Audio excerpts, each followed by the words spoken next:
വള്ളിക്കുന്ന് മുസ്ലിം youth league committee സംഘടിപ്പിച്ചിട്ടുള്ള Hindustan Hamara എന്ന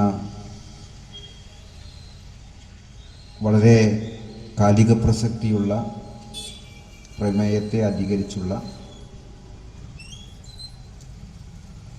പ്രചാരണ യോഗത്തിൽ ഇവിടെ അധ്യക്ഷത വഹിക്കുന്ന സമദ് കൊടക്കാട്, ഉദ്ഘാടനം നിർവഹിച്ചത് M L A Hameed master, ഇനി ഇവിടെ സംസാരിക്കാനിരിക്കുന്ന അഡ്വക്കേറ്റ് ഫൈസൽ ബാബു, വേദിയിലും സദസ്സിലും സന്നിഹിതരായിട്ടുള്ള സുഹൃത്തുക്കളെ, എന്നെ കേട്ടുകൊണ്ടിരിക്കുന്ന പ്രിയപ്പെട്ട നാട്ടുകാരെ, ഈ ഹിന്ദുസ്ഥാൻ എന്നുള്ളൊരു വാക്ക് അത്രയേറെ പഴക്കമുള്ളതൊന്നുമല്ല. ഏകദേശം എൻ്റെ ഒരു അറിവ് വെച്ച് 1800-കളിലാണ്, ഏകദേശം 1820-കളിലൊക്കെയാണ് ഈ ശബ്ദം പൊതുവെ വ്യാപകമായിട്ട് ഇംഗ്ലീഷുകാർ ഉപയോഗിക്കാൻ തുടങ്ങി. കമ്മ്യൂണിസ്റ്റ് മാനിഫെസ്റ്റോ എഴുതിയ കാറൽ മാർക്സ്, അദ്ദേഹത്തിൻ്റെ ഇന്ത്യൻ നോട്ട്സ് എന്ന് പറയുന്ന പുസ്തകം, മാർക്സ് ഓൺ ഇന്ത്യ എന്ന് പറയുന്ന പുസ്തകം വലിയ പുസ്തകമാണ്, ഏകദേശം 400 പേജ്. ആ പുസ്തകത്തിൽ മുഴുവൻ മാർക്സ് ഉപയോഗിച്ചിട്ടുള്ളത് ഹിന്ദുസ്ഥാൻ എന്നാണ്. അപ്പോൾ ഇത് വളരെ വ്യാപകമായിട്ട് അന്ന് ഇംഗ്ലീഷുകാരാണ് അല്ലെങ്കിൽ യൂറോപ്യന്മാരാണ് ഉപയോഗിച്ചിരുന്നത്. യൂറോപ്പിൽ പോയിട്ട് പഠിക്കാനിടയായ, അവിടെ പോയി വർഗീയ പ്രവർത്തനങ്ങൾ നടത്താൻ ശ്രമിച്ച ഒരാളാണ് RSSകാർ വീര സവർക്കർ എന്നും നമ്മൾ സവർക്കർ എന്നും വിളിക്കാൻ ഇഷ്ടപ്പെടുന്ന, നിർബന്ധിതരാകുന്ന ആൾ. അദ്ദേഹം പിന്നെ അവിടെ നിന്ന് എഴുതിയ പുസ്തകത്തിൻ്റെ പേരാണ് ഹിന്ദുത്വ എന്നുള്ളത്. അങ്ങനെയാണ് ഈ പദം ഇവിടേക്ക് പറിച്ച് നടപ്പെടുന്നത്. ഒരു വിദേശ ചരക്കാണ് ഹിന്ദുസ്ഥാൻ, ഹിന്ദു എന്നൊക്കെയുള്ള പദപ്രയോഗങ്ങൾ എന്ന് ആദ്യമായിട്ട് നിങ്ങളെ എല്ലാവരെയും ഓർമ്മിപ്പിക്കുകയാണ്. വിദേശ ചരക്കാണെങ്കിലും സ്വദേശ ചരക്കാണെങ്കിലും നമ്മുടെ നാട്ടിലെത്തിയാൽ അത് നമ്മുടെയാണ്. ആരാണ് നമ്മൾ? ഇന്ത്യയിൽ കാലാകാലങ്ങളായിട്ട് ജീവിച്ചു വരുന്ന എല്ലാവരും ഇന്ത്യക്കാരാണ്. ആ ഇന്ത്യക്കാരുടെയാണ് ഇന്ത്യ എന്ന് പ്രഖ്യാപിക്കാനുള്ള, അല്ലെങ്കിൽ പ്രഖ്യാപിക്കേണ്ട ഒരു സാഹചര്യം നമ്മുടെ നാട്ടിൽ ഉടനീളം ഉണ്ടായിക്കഴിഞ്ഞിട്ടുണ്ട് എന്ന് തിരിച്ചറിഞ്ഞിട്ടാണ് യൂത്ത് ലീഗ് ഇത്തരം അന്വർത്ഥമായ ഒരു പരിപാടി നടത്താൻ തീരുമാനിച്ചത് എന്നാണ് എൻ്റെ അറിവ്. അതിൽ പങ്കെടുക്കുന്നതിൽ വളരെ സന്തോഷമുണ്ട്. ഇന്ത്യ നമ്മുടെയാണ് എന്ന് പറയുമ്പോൾ ഇന്ത്യ ഒരു പ്രത്യേക മതവിഭാഗത്തിൻ്റെയാണ് എന്ന് ഒരർത്ഥവും അതിന് ഇല്ല. ഇന്ത്യ എല്ലാ മതവിഭാഗങ്ങളിലും പെട്ട ആളുകളുടേതാണ്. ഒരുപക്ഷെ മതം എന്താണെന്ന് അറിയാത്ത ജനവിഭാഗങ്ങൾ പോലും ഇന്ത്യയിലുണ്ട്. ആദിവാസി, ഗിരിവർഗ, ഗോത്ര വിഭാഗങ്ങളിലൊക്കെ അവർക്ക് അവരുടേതായ മതമാണ് ഉള്ളത്. നമ്മൾ ഇന്ന് പരിഷ്കൃതരായിട്ട് നമ്മൾ ഇന്ന് കൊണ്ടാടി വരുന്ന ഒരു മതത്തെക്കുറിച്ചും ഒരു പ്രവാചകനെക്കുറിച്ചും അവർക്ക് കേട്ടുകേൾവി പോലും ഇല്ല എന്നുള്ളൊരു യാഥാർത്ഥ്യം കൂടി നമ്മൾ മനസ്സിലാക്കണം. ഇന്ത്യയെക്കുറിച്ച് ഏറ്റവും കൂടുതൽ ഗഹനമായിട്ട് പഠിച്ചിട്ടുള്ള ഒരാളാണ് മാക്സ് മുള്ളർ. അദ്ദേഹത്തിൻ്റെ മുഴുവൻ പേര് പറഞ്ഞു കഴിഞ്ഞാലും വിഷമമുണ്ടാവും. Father max മുള്ളറാണ്. അദ്ദേഹം ഡോക്ടറൊന്നും ആയിരുന്നില്ല. അദ്ദേഹം ഫാദറായിരുന്നു, ഒരു ക്രിസ്ത്യൻ മത പുരോഹിതനായിരുന്നു. അങ്ങനെ ഫാദർ മാക്സ് മുള്ളർ ഇന്ത്യയെക്കുറിച്ച് വളരെ ഗഹനമായിട്ട് പഠിച്ചിട്ട് 100 വോള്യങ്ങളാണ് എഴുതിയിട്ടുള്ളത്. ഞാൻ ഉറപ്പായിട്ട് പറയുന്നു, ഒരു ഇന്ത്യക്കാരനും ഇത്രയധികം കഷ്ടപ്പെട്ട് ഇന്ത്യയെക്കുറിച്ച് പഠിച്ചിട്ട് 100 വോള്യങ്ങൾ പുസ്തകം എഴുതിയിട്ടുണ്ട് എന്ന് തെളിയിക്കാൻ ബുദ്ധിമുട്ടാണ്. സ്വാമി വിവേകാനന്ദൻ എഴുതിയിട്ടുള്ളത് വെറും 7 വോള്യങ്ങളാണ്. സ്വാമി വിവേകാനന്ദൻ്റെ കാര്യമാണ് പറയുന്നത്. നമ്മുടെ ബഹുമാനപ്പെട്ട നാരായണ ഗുരു സ്വാമികൾ എഴുതിയിട്ടുള്ളത് ആകെ കൂടി വെറും 400 പേജുകളാണ്. ചട്ടമ്പി സ്വാമികൾ എഴുതിയിട്ടുള്ളത് ഏകദേശം 10,200 പേജുകളാണ്.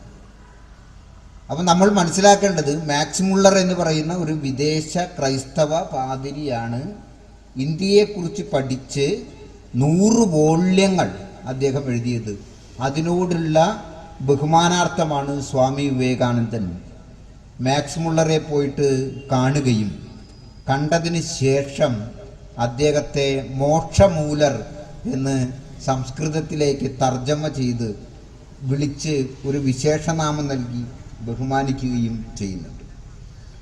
ഇങ്ങനെയുള്ള മാക്സ് മുള്ളർ ഇന്ത്യയെക്കുറിച്ച് പറഞ്ഞിട്ടുള്ള ഒരു വിശേഷണം, the ethnological museum, the living ethnological museum of the world എന്നാണ്.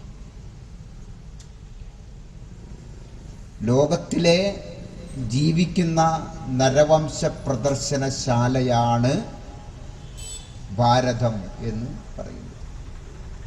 ഭാരതം അങ്ങനെയാണ് എന്ന് പറയാൻ ഒരു കാരണമുണ്ട്. നിങ്ങൾ ഇന്ത്യ മുഴുവൻ ഒന്ന് സഞ്ചരിച്ചു നോക്കുക. ഞാൻ സഞ്ചരിച്ചിട്ടുള്ളതാണ്. നിങ്ങൾക്ക് ഇവിടെ ചൈനക്കാരെ പോലുള്ള മനുഷ്യരെ കാണാം. മാവോ സേതുങ്ങിൻ്റെ ചേട്ടനോ അനുജനോ എന്ന് തോന്നുന്ന തരത്തിലുള്ള ആളുകളെ ഇന്ത്യയിൽ കാണാം. അതേപോലെ തന്നെ നിങ്ങൾക്ക് കാണാം ഈ വലിയ ജർമ്മൻകാരെ പോലെയുള്ള ആളുകളെ, ആസ്ട്രേലിയൻസിനെ പോലെയുള്ള ആളുകളെ ഇവിടെ കാണാം. ആഫ്രിക്കൻസിനെ പോലെയുള്ള ആളുകളെയും ഇവിടെ കാണാം. കറുത്ത വർഗം, തനി കറുത്ത മനുഷ്യരെയും ഇവിടെ കാണാം. ഇപ്പം എനിക്ക് കുറച്ചൊരു ആഫ്രിക്കൻ ചായ ഉണ്ടെന്ന് ചിലരൊക്കെ എന്താ പറയുക, വളരെ ആദരവോടുകൂടിയും വളരെ അധിക്ഷേപ സ്വരത്തിലും ഒക്കെ പറയാറുണ്ട്. കാരണം ഈ മുടി കണ്ടിട്ട് ഇതൊരു ആഫ്രിക്കൻ മുടി, ഇത് വെപ്പുമുടിയൊന്നുമല്ല, തന്നെ ഉണ്ടായതാണ്. അപ്പോൾ അത് ഒരു ആഫ്രിക്കൻ കാപ്പിരി മുടിയാണ് എന്ന് പലരും പറയാറുണ്ട്. ശരിയാണ്. അപ്പം ഇന്ത്യയുടെ ഈ ഭൂമിയിൽ എല്ലാ ഭാഗത്തു നിന്നുള്ള ജനങ്ങൾ ഇവിടെ വന്നിട്ടുണ്ട്. അവരുടെയൊക്കെ തലമുറകൾ ഇവിടെ നിലനിൽക്കുന്നുണ്ട്. അങ്ങനെ ലോകത്തിലുള്ള ഇന്ന് ജീവിച്ചിരിക്കുന്ന എല്ലാ മനുഷ്യ മാതൃകകളുടെയും ഒരു പ്രദർശനശാലയാണ് ഇന്ത്യ എന്നുള്ളതാണ് യാഥാർത്ഥ്യം. അത്രയ്ക്ക് വൈവിധ്യമുള്ള ഈ നാട്, ഈ നാട്ടിലെ വ്യത്യസ്ത വേഷവിധാനങ്ങളുള്ള, വ്യത്യസ്ത ഭക്ഷണ രീതികളുള്ള, വ്യത്യസ്ത രൂപപ്രകൃതങ്ങളുള്ള, ശരീരപ്രകൃതികളുള്ള, നിറപ്രകൃതികളുള്ള എല്ലാ മനുഷ്യരുടെയും നാടാണ് ഇന്ത്യ എന്ന് പറയേണ്ടുന്നൊരവസ്ഥയാണ് ഇപ്പോഴുള്ളത്.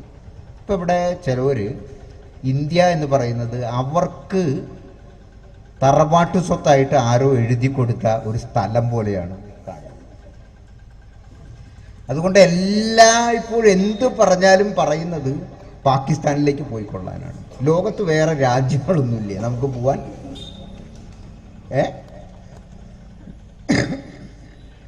വേറെ രാജ്യങ്ങളൊന്നുമില്ല, പാകിസ്ഥാനിലേക്ക് മാത്രമേ പോയിക്കൊള്ളൂ.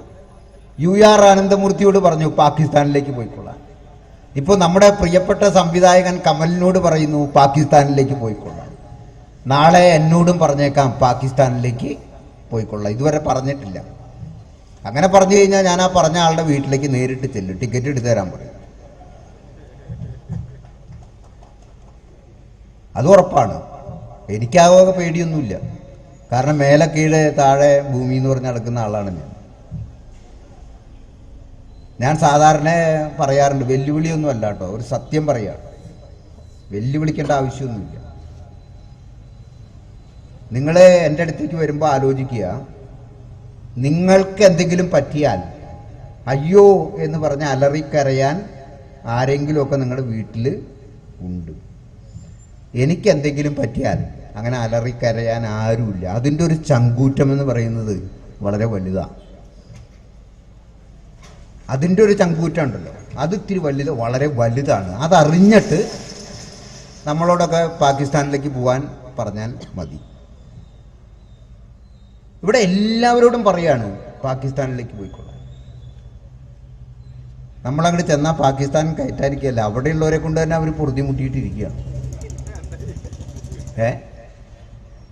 അവിടെയുള്ളവരെ കൊണ്ട് തന്നെ പൊറുതിമുട്ടിയിട്ടിരിക്കുന്ന ഒരു രാഷ്ട്രത്തിൻ്റെ പേരാണ് പാകിസ്ഥാൻ എന്ന് പറയുന്നു. ഇനി ഇവിടെയുള്ളവരും കൂടി അങ്ങോട്ട് പോയാലത്തെ സ്ഥിതി എന്താണ്? ലോകത്ത് എത്രയോ രാജ്യങ്ങളുണ്ട്. നിങ്ങൾ പറയേ, നിങ്ങൾ അമേരിക്കയിലേക്ക് പോയിക്കൊള്ളാൻ പറ, അല്ലെങ്കിൽ ബ്രിട്ടനിലേക്ക് പോയിക്കൊള്ളാൻ പറയേ, അല്ലെങ്കിൽ കുറഞ്ഞ പക്ഷം ബഹ്റിനിലേക്കെങ്കിലും പോയിക്കൊള്ളാൻ പറയും. എന്തിനാണ് പാകിസ്ഥാനിലേക്ക് പോയിക്കൊള്ളാൻ പറയണേ? നിങ്ങളുടെ പ്രധാനമന്ത്രി ലോകം മുഴുവൻ ചുറ്റി സഞ്ചരിക്കുക. അയാൾ ഇന്ത്യൻ പ്രധാനമന്ത്രി ആയത് തന്നെ ലോകം ടൂർ അടിക്കാനാണ്, ലോകസഞ്ചാരം ചെയ്യാനാണെന്നാണ് തോന്നുന്നത്. വേറെ ഒരു ഗുണവും അയാൾ ഇന്ത്യൻ പ്രധാനമന്ത്രി ആയിട്ട് ഉണ്ടായിട്ടില്ല. ഈ നാടിന് ദോഷം വളരെ കൂടുതൽ ഉണ്ടായിട്ടുമുണ്ട്. ഞാൻ അതിലേക്ക് പിന്നെ വരാം. അപ്പം അങ്ങനെയുള്ള അയാൾ ലോകം മുഴുവൻ ചുറ്റി സഞ്ചരിക്കുകയാണ്. അപ്പം ഞങ്ങൾക്ക് വേറെ ഉള്ളിടത്തേക്ക് പോകാമെന്ന് പറയൂ നിങ്ങൾ. എന്തിനാണ് ഈ പാകിസ്ഥാനിലേക്ക് പോകാൻ പറയുന്നത്? വേറെ ഈ ഭൂമിയിൽ സ്ഥലങ്ങളൊന്നുമില്ലേ? അങ്ങനെ പറയുന്നത് വെറുതെ പറയുന്നതാണെന്ന് നിങ്ങൾ ധരിക്കരുത്. തെറ്റാണത്. അതാണ് ബ്രിട്ടീഷുകാരുടെ ആത്മാവുമായി നടക്കുന്ന കുങ്കുമക്കുറിയിട്ട കപട പുരുഷനെ, കപട ദേശീയവാദിയെ, കപട രാജ്യസ്നേഹിയെയാണ് RSS എന്ന് വിളിക്കേണ്ടത് എന്ന് പറയാൻ കാരണം ഇന്ത്യയിൽ ഈ ഇന്ത്യ പാക് വിഭജനം എന്ന് പറയുന്ന ഒരു പ്രശ്നം, പാക്കേജ് തന്നെ കൊണ്ടുവന്നത് ബ്രിട്ടീഷ് സാമ്രാജ്യത്വമാണ്. ഇവിടെ 2 രാജ്യങ്ങളുണ്ട് എന്നുള്ളത് പ്രചരിപ്പിക്കേണ്ടത് അവരുടെ ആവശ്യമായി. ഇവിടെ മുസ്ലിം രാജ്യമുണ്ട്, ഹിന്ദു രാജ്യമുണ്ട്. പശുവിനെ സ്നേഹിക്കുന്നവരുണ്ട്, ഒട്ടകത്തെ സ്നേഹിക്കുന്നവരുണ്ട്. മണലാരണ്യത്തെ സ്നേഹിക്കുന്നവരുണ്ട്, ഹിമാലയത്തെ സ്നേഹിക്കുന്നവരുണ്ട് എന്ന് പറഞ്ഞിട്ട് ഈ രാജ്യത്തിലെ ജനതയെ വിഭജിക്കേണ്ട ആവശ്യം ബ്രിട്ടീഷുകാർക്കുണ്ടായിരുന്ന ആ വിഭജന തന്ത്രം ആ ബ്രിട്ടീഷുകാരൻ സായിപ്പ്, റെസിഡന്റ് സായിപ്പ് യജമാനനായിട്ടുള്ള ആത്മാവോട് കൂടിയ ആളുകളാണ് BJP-ക്കാർ. അതുകൊണ്ടാണ് അവരിപ്പോഴും നിങ്ങളോട് പറഞ്ഞുകൊണ്ടിരിക്കുന്നത് നിങ്ങൾ പാകിസ്ഥാനിലേക്ക് പോകും എന്ന്. അല്ലേ? അല്ലാതെ ഇപ്പം എന്താ ഇതിന്ന് മനസ്സിലാക്കുക? അപ്പൊ അങ്ങനെ ഒരു അവസ്ഥയിൽ നമുക്ക് പറയേണ്ടി വരുന്നു, ഇത് ഞങ്ങളുടെ രാജ്യമാണ്, ഞങ്ങളിവിടെ ജീവിക്കും. ഇത് നമ്മുടെ രാജ്യമാണ്, നമ്മളിവിടെ ജീവിക്കും. ഇനി എന്തിൻ്റെ പേരിലാണ് നമ്മൾ പാകിസ്ഥാനിലേക്ക് പോകേണ്ടത്? ഞാൻ ഒന്നൊന്ന് കാര്യങ്ങളായിട്ട് പറയുകയാണ്, ഓരോരോ കാര്യങ്ങളായിട്ട് പറയാം. എന്ത് കാര്യങ്ങളിലാണ് നമ്മൾ പോകുന്നത്? പാകിസ്ഥാനിലേക്ക് പോകേണ്ടത് ജനഗണമന പാടിക്കേട്ടാൽ എഴുന്നേറ്റ് നിന്നില്ലെങ്കിൽ എന്തുണ്ടാവും? UAPA വരും.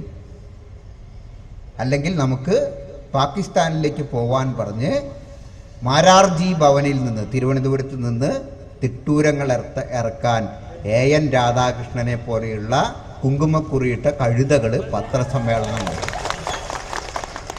അതാണ് സത്യം. അതല്ലേ സത്യം? അതാണ് ഇവിടെ നടക്കുന്നത്. ശരി, ജനഗണമന നമ്മുടെ ദേശീയഗാനാണ്. ലോകാരാധ്യനായ വിശ്വമഹാകവി രവീന്ദ്രനാഥ ടാഗോർ ഈ നാടിൻ്റെ പ്രകീർത്തനത്തിനായിട്ട് എഴുതിയിട്ടുള്ള ഗാനമാണ് ജനഗണമന അതിനായക ജയ ഹേ എന്ന് തുടങ്ങുന്നത്. ആ ജനഗണമന ഗാനം നമ്മുടെ ദേശീയ ഗാനമായി അംഗീകരിച്ചത് പെട്ടെന്നൊരു സുപ്രഭാതത്തിലൊന്നുമല്ല. നമ്മുടെ ഭരണഘടനാ നിർമ്മാണ സമിതി ഏകദേശം 50 ദിവസങ്ങളോളം ചർച്ച ചെയ്ത് എടുത്ത തീരുമാനമാണ് അത്. ആ ചർച്ച ചെയ്ത സമിതിയിൽ ഉണ്ടായിരുന്ന ആളുകൾ നിസ്സാരക്കാരല്ല. ജവഹർലാൽ നെഹ്റു, അല്ലാടി രാമകൃഷ്ണസ്വാമി, അതുപോലെ അംബേദ്കർ.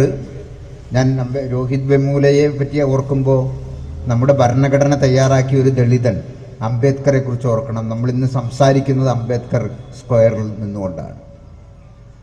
അപ്പോൾ ഇവരൊക്കെ മണിക്കൂറുകൾ ഇരുന്ന് ചർച്ച ചെയ്തിട്ടാണ്, ദിവസങ്ങളിരുന്ന് ചർച്ച ചെയ്തിട്ടാണ് ഇത് തന്നെയാണ് നല്ല ദേശീയ ഗാനം എന്ന തീരുമാനം എടുത്തത്. എതിരഭിപ്രായങ്ങളുള്ളവരുണ്ടായിരുന്നു. പക്ഷെ ഭൂരിപക്ഷ തീരുമാനം അംഗീകരിക്കുകയാണ് ചെയ്തത്.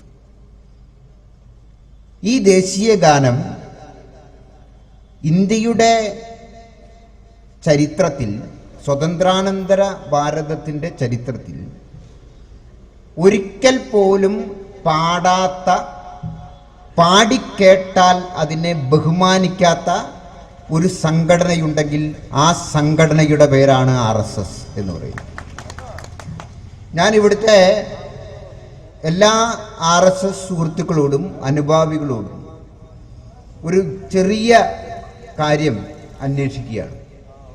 അവർ പൊതുജനങ്ങളോട് പറയണം. ശശികല ടീച്ചറെ കൊണ്ടുവന്ന് പറയിപ്പിച്ചാലും മതി. കാരണം അവർക്ക് പറയാൻ ഏറ്റവും കൂടുതൽ വിവരമുള്ള ഒരാളായിട്ട് കണ്ടിരിക്കുന്നത് ശശികല ടീച്ചറെയാണല്ലോ. അതിൽ കൂടുതൽ വിവരമുള്ളവരാരും ഇല്ല. നരേന്ദ്രമോദിക്ക് പോലും അതിനേക്കാൾ കൂടുതൽ വിവരമുണ്ടെന്ന് ഒരു RSSകാരനും സമ്മതിക്കുന്നില്ല. അപ്പോൾ ശശികല ടീച്ചർ വന്നാൽ മതി, വന്നിട്ട് പറഞ്ഞാൽ മതി, ഇന്ന RSS ശാഖയിൽ ഇത്രാം തീയതി ജനഗണമന ഞാൻ പാടിക്കേട്ടിട്ടുണ്ട് എന്ന് ഒരു പ്രാവശ്യം പറഞ്ഞാൽ മതി. ഏത് RSS ശാഖയിലാണ്, ഏത് സ്വാതന്ത്ര്യ ദിനത്തിലാണ് ജനഗണമന പാടിയിട്ടുള്ളത്? ഒരൊറ്റ ദിക്കിലും പാടാറില്ല.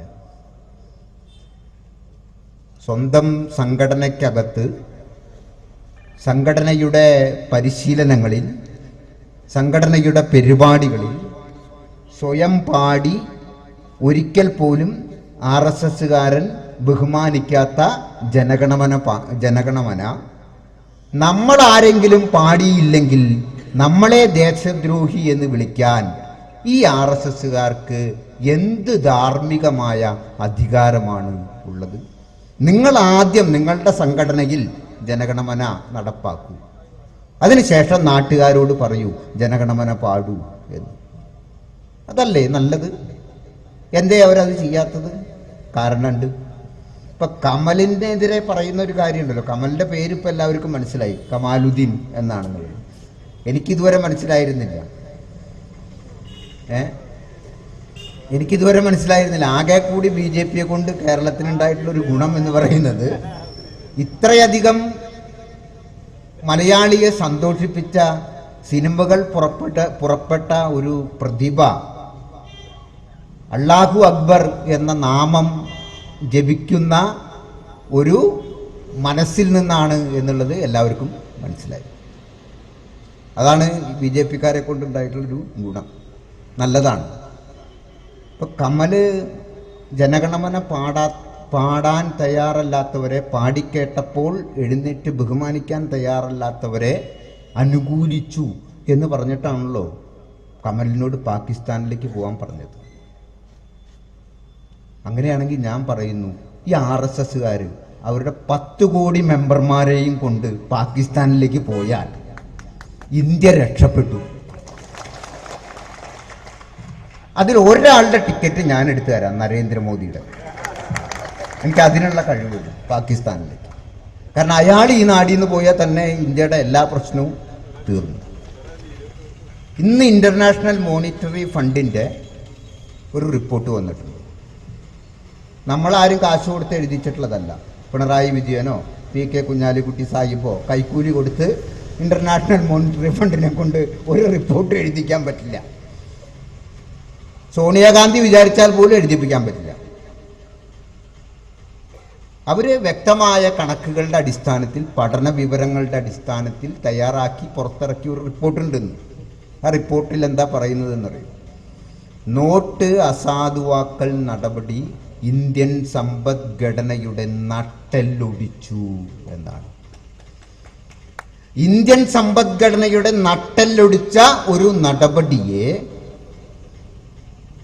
സ്വന്തം തലച്ചോറിൽ ഉണ്ടാക്കിയെടുത്ത ഒരു പ്രധാനമന്ത്രിയെ വിവരദോഷി എന്നല്ലാതെ, തലയ്ക്ക് വെളിവില്ലാത്ത ആള് എന്നല്ലാതെ ഏത് ബഹുമാന്യ പദം കൊണ്ടാണ് വിളിക്കേണ്ടത് എന്ന് നമ്മുടെ നാട്ടിൽ കുറച്ച് പണ്ഡിതന്മാരുണ്ട് എന്നാണ് പറയുന്നത്. അവരെനിക്കൊന്ന് പറഞ്ഞു തരാം.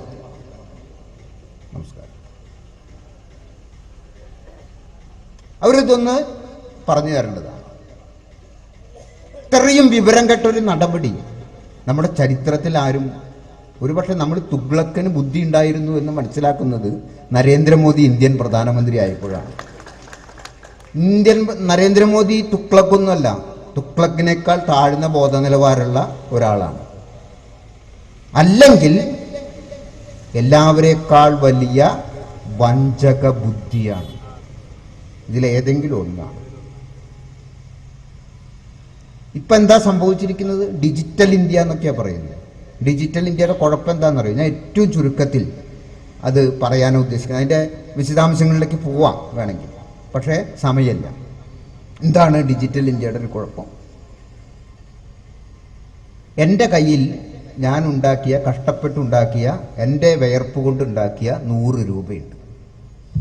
ഈ 100 രൂപ ഞാൻ ഇവിടെ ഇരിക്കുന്ന ഒരു സുഹൃത്തിന് കൊടുക്കാൻ തീരുമാനിക്കും. എൻ്റെ തീരുമാനമാണ്.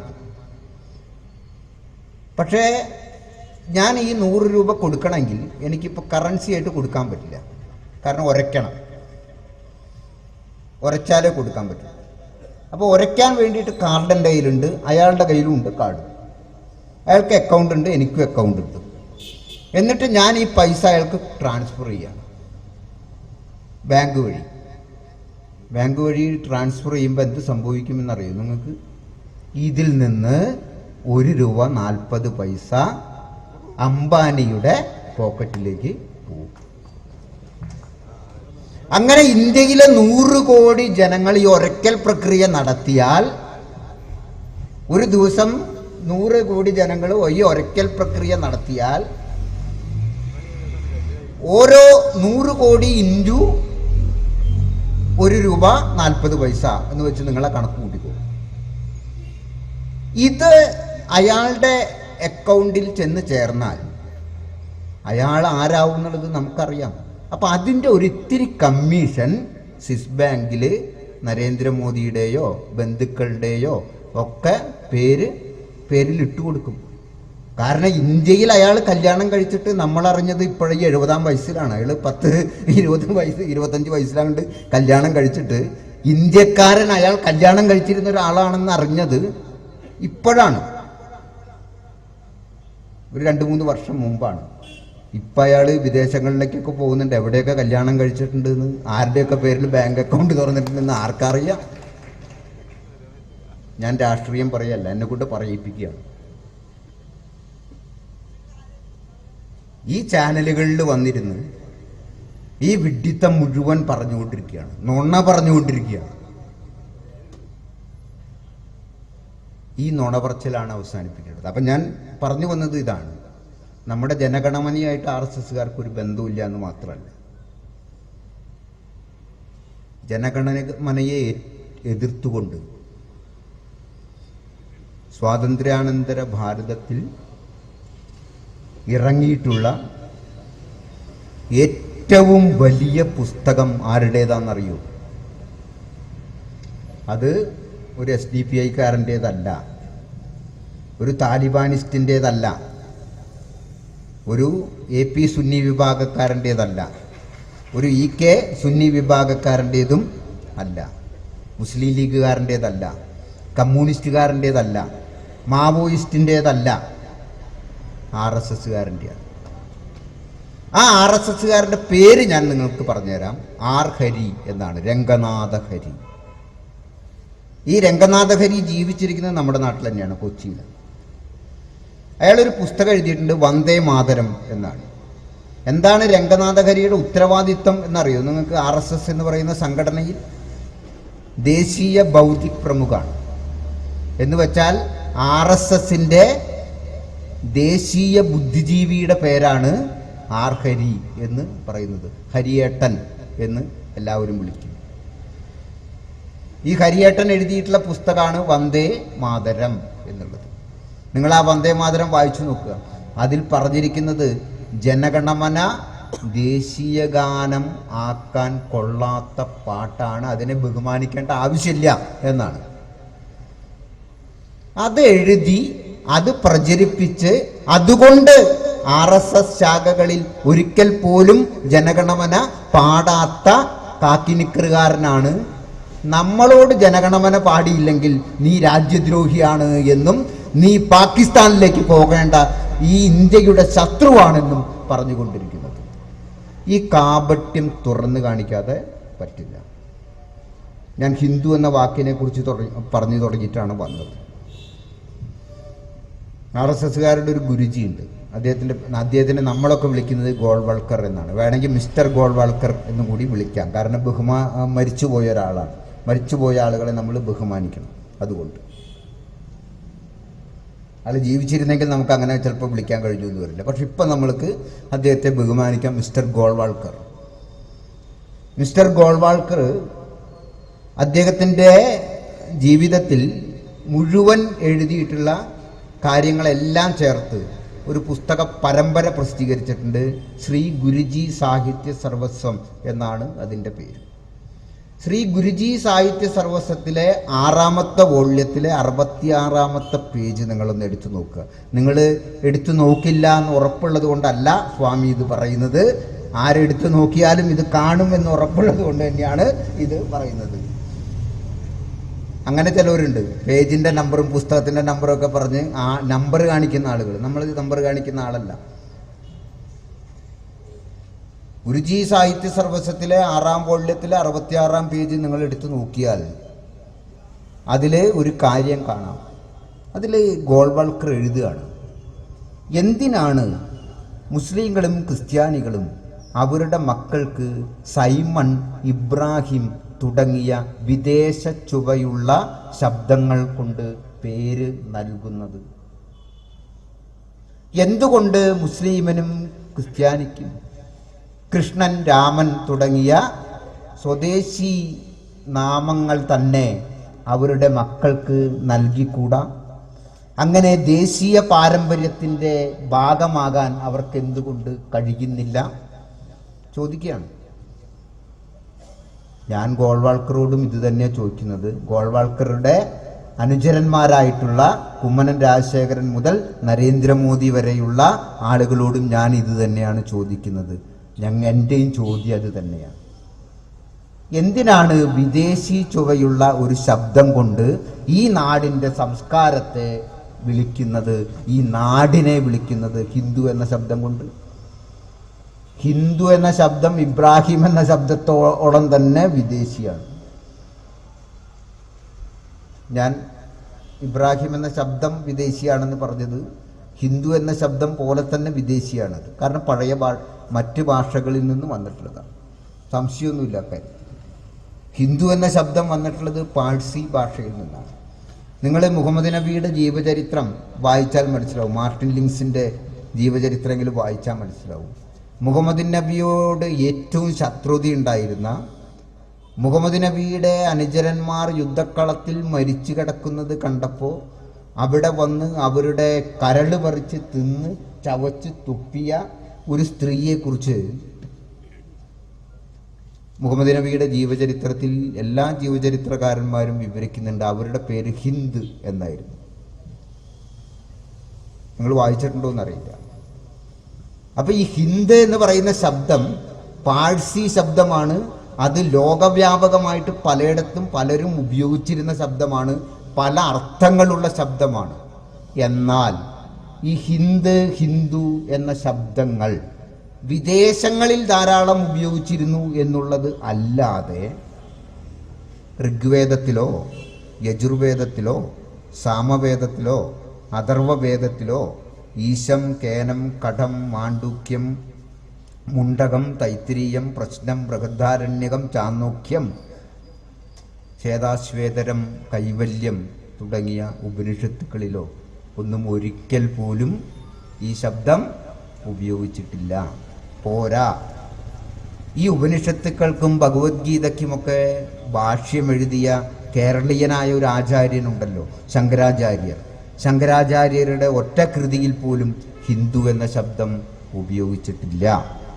പോരാ, മലപ്പുറത്തുകാരനായ എല്ലാ ഭക്തജനങ്ങൾക്കും പ്രിയപ്പെട്ടവനായ പീലീല ജ്ഞാനപ്പാന പാടി കേൾക്കുന്ന ഏതൊരു മലയാളിയുടെയും ഉള്ളിൽ പെട്ടെന്ന് ഇടം പിടിച്ചു പോകുന്ന ഒരു വലിയ കവി ജീവിച്ച നാടും കൂടിയാണ് മലപ്പുറം എന്ന് പറയുന്നത്. പൂന്താനത്തെയാണ് ഞാൻ ഉദ്ദേശിക്കുന്നത്. പൂന്താനത്തിൻ്റെ ജ്ഞാനപ്പാനയിൽ ഒരു പ്രാവശ്യം പോലും ഉപയോഗിക്കാത്ത പദമാണ് ഹിന്ദു എന്നത്. പൂന്താനത്തിൻ്റെ ജ്ഞാനപ്പാനയിൽ പോലും. ഇങ്ങനെ ഈ നാട്ടിലെ ഒരൊറ്റ മഹർഷി ഉപയോഗിക്കാത്ത പദം, ഈ നാട്ടിലെ ഒരൊറ്റ വേദപ്രമാണങ്ങൾ ഉപയോഗിക്കാത്ത പദം, ഈ നാട്ടിലെ ഉത്ബുദ്ധരായ പൂന്താനത്തെ പോലെയുള്ള ഒരൊറ്റ കവി പോലും ഒരിക്കൽ പോലും ഉപയോഗിക്കാത്തൊരു പദം, ഈ നാടിൻ്റെ, ഈ മണ്ണിൻ്റെ, സംസ്കാരത്തിൻ്റെ പേരാക്കാൻ RSSകാർക്ക് ആരാണ് അധികാരം നൽകിയത്? ഒരു വിദേശി പദം കൊണ്ട് സ്വദേശി സംസ്കാരത്തെ വിശേഷിപ്പിക്കാൻ അവർക്ക് ആരാണ് അധികാരം നൽകിയത്? അതുകൊണ്ട് അവരാണ് ഇവിടെ വിദേശീവൽക്കരണത്തിന് ശ്രമിക്കേണ്ടത്. അതുകൊണ്ട് അവർ വിദേശത്തേക്ക് പോകണം. RSSകാർ ഇന്ത്യ വിടണം, എന്നാലേ ഇന്ത്യ നന്നാവും. രണ്ടാം സ്വാതന്ത്ര്യ സമരത്തിന്റെ മുദ്രാവാക്യമാണത്. ഒന്നാം സ്വാതന്ത്ര്യ സമരത്തിന്റെ മുദ്രാവാക്യം എന്ന് പറയുന്നത് ബ്രിട്ടീഷുകാർ ഇന്ത്യ വിടണം എന്നുള്ളതായിരുന്നു. ഇത് രണ്ടാം സ്വാതന്ത്ര്യ സമരത്തിന്റെ മുദ്രാവാക്യമാണ്. RSSകാർ ഇന്ത്യ വിടുക. വെറുതെ തോന്നിയാസം പറഞ്ഞ് നടക്കരുത്, നുണ പറഞ്ഞ് നടക്കരുത്. നുണ പറഞ്ഞ് നടന്ന് ഇതിലും വലുത് തിരിച്ചു കേൾക്കേണ്ടി വരും. നിങ്ങളൊരു സംവാദത്തിന് തയ്യാറാവും. തുറന്നു വരൂ. പാർലമെന്റിനെ അഭിമുഖീകരിക്കാത്ത പ്രധാനമന്ത്രി, അയാൾ ലോകത്തിലുള്ള എല്ലാ പാർലമെന്റിലും പോയിട്ട് പ്രസംഗിക്കുക. നിങ്ങൾ ആലോചിച്ച് നോക്കൂ. നരേന്ദ്രമോദി എന്ന് പറയുന്ന ചായക്കടക്കാരനെ നമ്മളൊക്കെ നികുതി കൊടുക്കുന്ന പണം കൊണ്ട് തെരഞ്ഞെടുപ്പ് നടത്തി വോട്ട് ചെയ്ത് ഇന്ത്യൻ പ്രധാനമന്ത്രിയാക്കിയത് ബ്രിട്ടീഷ് പാർലമെന്റിൽ പ്രസംഗിക്കാനല്ല, ഇന്ത്യൻ പാർലമെന്റിൽ പ്രസംഗിക്കാനാണ്. ഇന്ത്യൻ പാർലമെന്റിൽ ജനപ്രതിനിധികൾ നരേന്ദ്രമോദിയെ പോലെ തന്നെ ജനങ്ങളുടെ വോട്ട് വാങ്ങി അധികാരപ്പെട്ട് പാർലമെന്റിൽ എത്തിയവർ ചോദിക്കുന്ന ചോദ്യങ്ങൾക്ക് ഉത്തരം പറയാനാണ് അയാൾക്ക് ഇത്രയും കാശ് ചെലവ് ചെയ്ത് ഇന്ത്യൻ പ്രധാനമന്ത്രിയാക്കിയിരിക്കുന്നത്. അല്ലാതെ വിദേശത്തെ പാർലമെന്റുകളിൽ പോയിട്ട് പ്രസംഗിക്കാനല്ല. സംവാദത്തിന് വരൂ, സംവാദത്തിന് തയ്യാറാവും. എവിടെ ആര് വരാൻ? ഒരു സംവാദത്തിനും തയ്യാറാവില്ല. ഞാൻ ആ ഭാഷ പറഞ്ഞാൽ നിങ്ങൾക്ക് മോശമാവും. ഫേസ്ബുക്കിലൊക്കെ ഞാൻ ഈ അടുത്ത കാലത്തൊന്ന് കിടന്നു പോകും. നമ്മളെന്തെങ്കിലും നല്ല കാര്യം പറഞ്ഞാൽ, ഒരു ചോദ്യം ചോദിച്ചാൽ, പിന്നെ ഉത്തരം നമ്മുടെ ശരീരത്തിൽ ചില പൊങ്ങുന്ന അവയവങ്ങളൊക്കെ ഉണ്ടല്ലോ ആണുങ്ങൾക്ക് ആ അവയവം ഉണ്ടാവും, അത് പൊങ്ങുകയും ചെയ്യും. അതിനെ പറ്റിയൊക്കെയാണ് പിന്നെ പറയുന്നത്. ചോദിച്ച ചോദ്യത്തിനൊന്നല്ല ഉത്തരം പറയുന്നത്. ഞാൻ തൃശ്ശൂരിൽ നിന്നാണ് വരുന്നത്, നിങ്ങൾക്കറിയാലോ. ചെറുപ്പം മുതലേ കൊടുങ്ങല്ലൂർ ഭരണിപ്പാട്ട് നല്ലോണം കേട്ട് ശീലിച്ചിട്ടുള്ള ഒരാളാണ്. അത് ഞങ്ങളുടെ ഭക്തിയുടെ ഭാഗമാണ്. അതുകൊണ്ട് അതിലും വലുത് തിരിച്ചു പറയാൻ എനിക്കറിയാം. പക്ഷേ അത് വേണ്ട എന്ന് വെച്ചിട്ടാണ്. ഇനിയിപ്പോൾ കേട്ടേ തീരുമെങ്കിൽ രാധാകൃഷ്ണനും കുമ്മനം രാജശേഖരനും ഒക്കെ സൗകര്യം പോലെ ഞാനത് പറഞ്ഞു കൊടുത്തോളാം പറയേണ്ട സ്ഥലത്ത്. ഇതൊന്നും അറിയാത്ത ആളൊന്നുമല്ല സ്വാമി, തെറ്റിദ്ധരിക്കണ്ട. എല്ലാം അറിയാം. ഭഗവത്ഗീതാ ശ്ലോകം ചൊല്ലാനും അറിയാം, ഭരണിപ്പാട്ട് പാടാനും അറിയാം. അപ്പം ഞാനിത് പറഞ്ഞു വന്നത്, ഇവര് ഒരു സംവാദത്തിനും നമ്മുടെ മുന്നിലേക്ക് വരിക. ഞാൻ പറഞ്ഞത് പേരിൻ്റെ കാര്യം പറഞ്ഞു. നമ്മുടെ നാടിൻ്റെ പേര് ഹിന്ദു എന്ന് വിളിക്കണമെന്ന്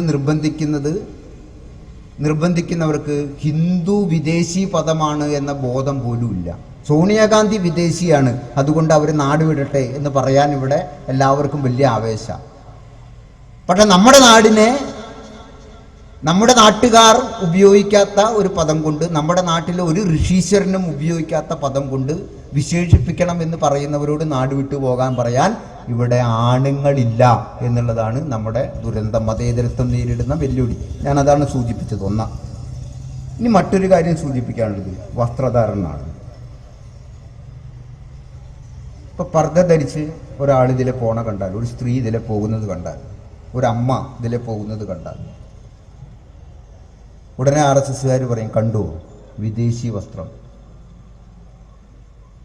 ശരിയാണ്.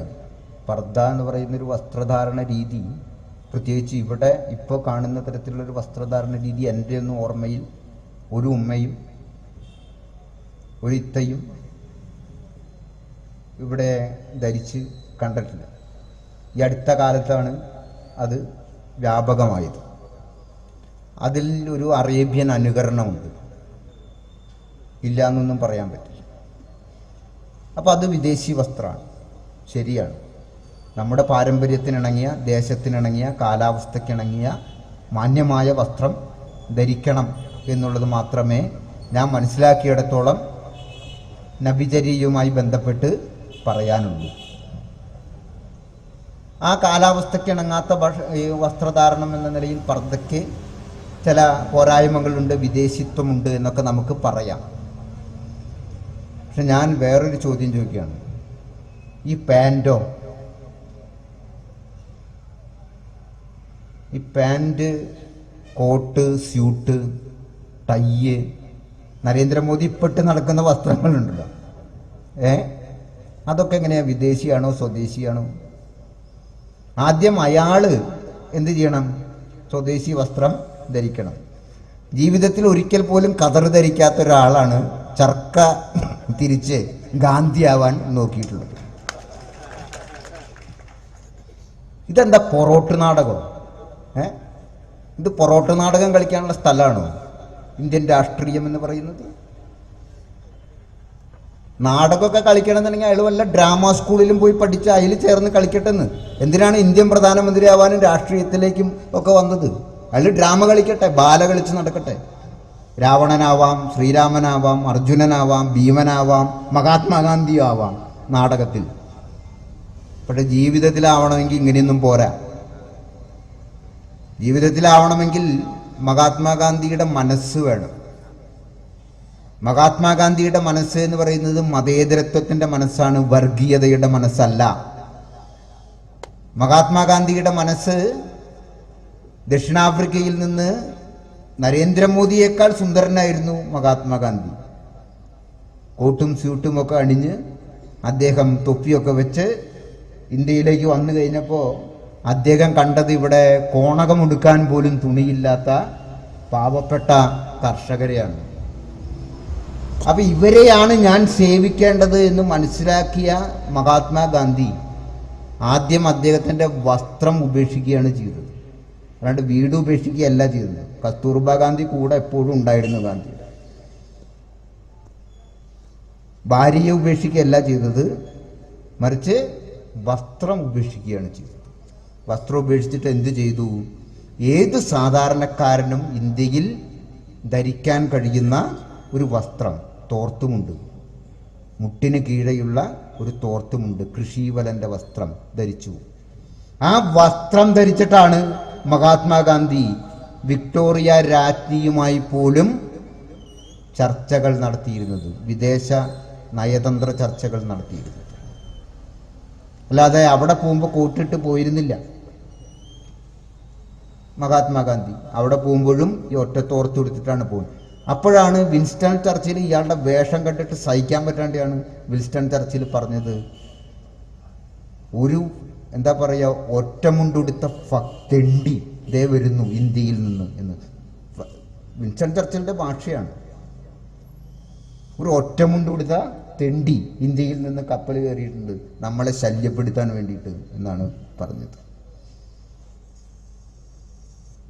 വിൻസ്റ്റൺ ചർച്ചിൽ മോശമല്ല കേട്ടോ, തെറ്റിദ്ധരിക്കണം. നോബൽ സമ്മാനം ചരിത്രാവലോകനവും ഗ്രന്ഥങ്ങൾ എഴുതിയതിന് നേടിയിട്ടുള്ള വലിയ വിജ്ഞാനിയായിട്ടുള്ള ഒരു ബ്രിട്ടീഷ് പ്രധാനമന്ത്രിയാണ്. രണ്ടാം ലോക മഹായുദ്ധത്തിൽ ഹിറ്റ്ലറെ അടിച്ച് തകർക്കുന്നതിൽ നിർണായക പങ്ക് വഹിച്ചിട്ടുള്ള രാഷ്ട്രീയ നയതന്ത്രജ്ഞനും ധീരോദാത്തനായ ഭരണാധികാരിയായിരുന്നു വിൻസ്റ്റൺ ചർച്ചിൽ, മോശക്കാരനല്ല. അപ്പോ അങ്ങനെ ഗാന്ധി അവിടെ ഒറ്റമുണ്ടുടുത്തിട്ടാണ് ഇന്ത്യക്കാരോട് താതാത്മ്യം പ്രാപിച്ചത്. ഇയാളോ, ഇയാള് 10 ലക്ഷത്തിന്റെ കോട്ടിട്ടിട്ട് ഇന്ത്യക്കാരെ മുഴുവൻ നട്ടം തിരിക്കുന്ന നോട്ട് അസാധുവാക്കൽ നടപടി സ്വീകരിച്ചിട്ട് ചർക്ക തിരിച്ചാൽ ഗാന്ധിയാവും. ചർക്ക തിരിച്ചിട്ട് ഗാന്ധിയാവാൻ പറ്റും ഇയാൾക്ക്. ഇനി മറ്റൊരു കാര്യം, ഇയാള് വന്ന വഴിക്ക് പറയുകയുണ്ടായി, ഞാൻ ഗുജറാത്തിൽ നിന്നാണ് വരുന്നത്, വലിയ കാര്യമാണ്. എന്നിട്ട് അതിൻ്റെ അടിയിൽ ഒരു അടിവര, ഗാന്ധിജി വന്ന നാട്ടിൽ നിന്ന്. അപ്പൊ എന്താ നമ്മൾ വിചാരിക്കുക, ഇയാള് ഗാന്ധിജി ചെയ്തു വെച്ചതൊക്കെ തുടരാൻ വന്നിട്ടുള്ള ആളാണ് ഗുജറാത്തിൽ നിന്ന്, അങ്ങനെയാണ് അയാൾ പറഞ്ഞു വരാൻ ശ്രമിക്കുന്നത്. അപ്പൊ ഞാൻ അതിനൊരു മറുപടി എഴുതി. തുളസീദാസൻ എന്ന് പറയുന്നൊരു കവി ഉണ്ടായിരുന്നു, നിങ്ങൾ കേട്ടിട്ടുണ്ടാവും. അദ്ദേഹത്തിൻ്റെ രാമചരിത മാനസം നമ്മൾക്ക് എഴുത്തച്ഛൻ്റെ അധ്യാത്മരാമായണം പോലെ ഉത്തരേന്ത്യക്കാർക്കൊക്കെ പ്രിയപ്പെട്ടത്. ഈ രാമചരിത മാനസത്തിൻ്റെ ഒരു ആമുഖമുണ്ട്. ആ ആമുഖത്തിൽ ഇദ്ദേഹം പറയുന്നത്, താമരയും ചെളിയട്ടയും ഉണ്ടാകുന്നത് ഒരേ ചെളിക്കുളത്തിൽ നിന്നാണ്, പക്ഷേ ഒരേ ചെളിക്കുളത്തിൽ നിന്ന് ഉണ്ടാകുന്നു എന്നതുകൊണ്ട് താമരയും ചെളിയട്ടയും ഒരുപോലെ ആവില്ലല്ലോ എന്നാണ് പറയുന്നത്. അതുപോലെ ഗുജറാത്ത് എന്ന് പറയുന്ന ചെളിക്കുളത്തിൽ നിന്ന് തന്നെയാണ് ഗാന്ധിജി എന്ന താമര വിരിഞ്ഞത്. നമുക്ക് ആ താമര മതി. പക്ഷേ ഗുജറാത്ത് എന്ന് പറയുന്ന അതേ ചെളിക്കുളത്തിൽ നിന്ന് ഇപ്പോൾ ഇന്ത്യക്കാരൻ്റെ കഴുത്തിൽ കടിച്ചു പിടിച്ചിരിക്കുന്നത് രക്തമൂറ്റി കുടിക്കുന്ന ചെളിയട്ടയായ നരേന്ദ്രമോദിയാണ്. ഞാൻ വാക്കുകൾ ഇങ്ങനെ ആലോചിക്കുകയായിരുന്നു,